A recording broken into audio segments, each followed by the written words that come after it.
Hey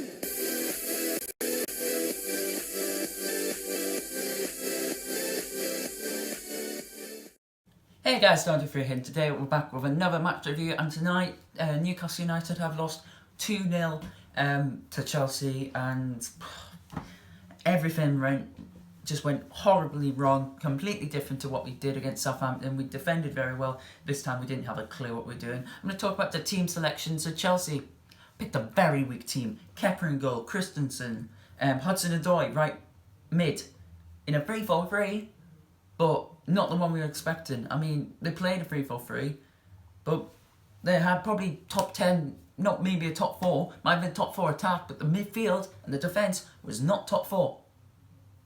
It's probably around the Southampton, a Palace, or it might be a little bit better. Obviously, Jorginho and Kovacic are good midfielders, but the team they put out was there for taking. And now Chelsea had about 4 corners in the first 7 minutes. Every single time they put a good ball in.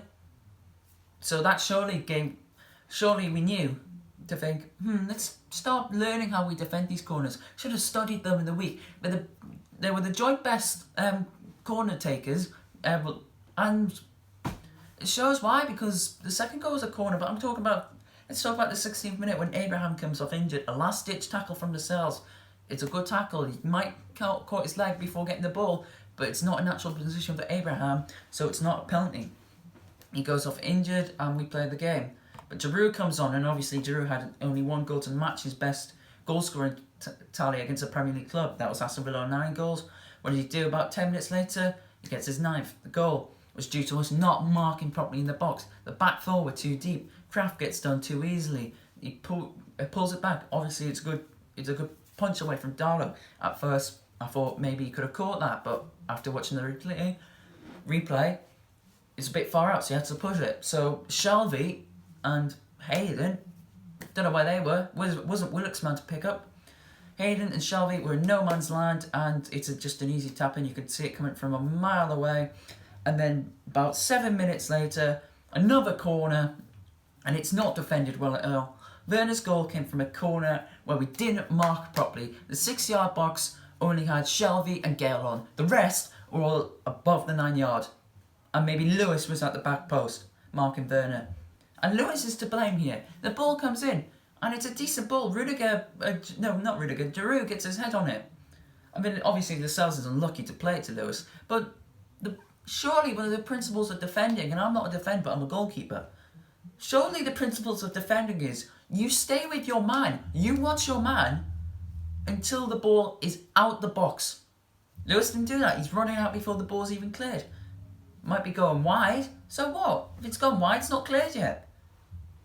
And then he runs on. I mean, that's his first goal since we played them back in October. And I'd salute Aubameyang scoring after a long run out. Sheffield United winning after not getting any wins. Leeds getting their first win of 2021. And Watkins scoring against us. It's a common trend. I mean, that game, in the first half especially, Kepa didn't have to save to make. We didn't attack. And then we didn't have one attack. Yeah, we didn't have one attack.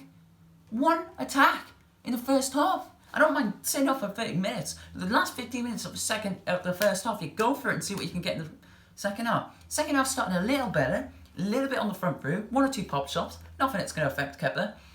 But after that first 10 minutes of second half football, we were way too slow, especially from throw-ins.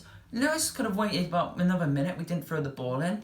We try to build up, and then we give it to Hayden or Lewis, and then it goes back to Darlow, and we pump it up to Gale.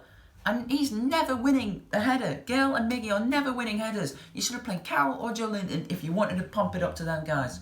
As soon as we did, they got their chance. But every time Gale was on the pitch, they lose it, they drive down the lift, and they give it to Werner, or they give it to Hudson-Odoi, or James, who came on at the end. It was too easy from us. I said in the preview on Saturday, Chelsea will play attacking fullbacks. What did they do? Alonso attacking fullback, Hudson-Odoi, James attacking fullbacks. I said Werner would score. Werner scored. I said Aspie would get booked. He didn't get booked, but he didn't have anything to do, so he's never going to get booked. Don't think anyone got booked that game. No, everyone was too nice. Chelsea didn't need to get ugly.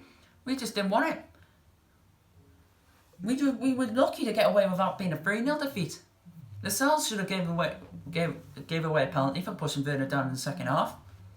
No one looked interested.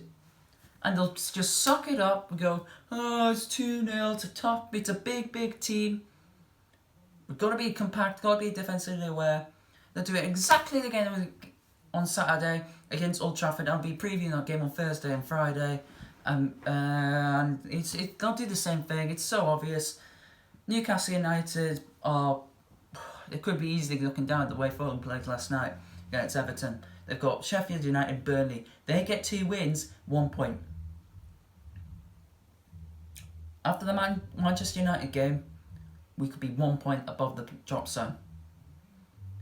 Sort it out, Steve Bruce.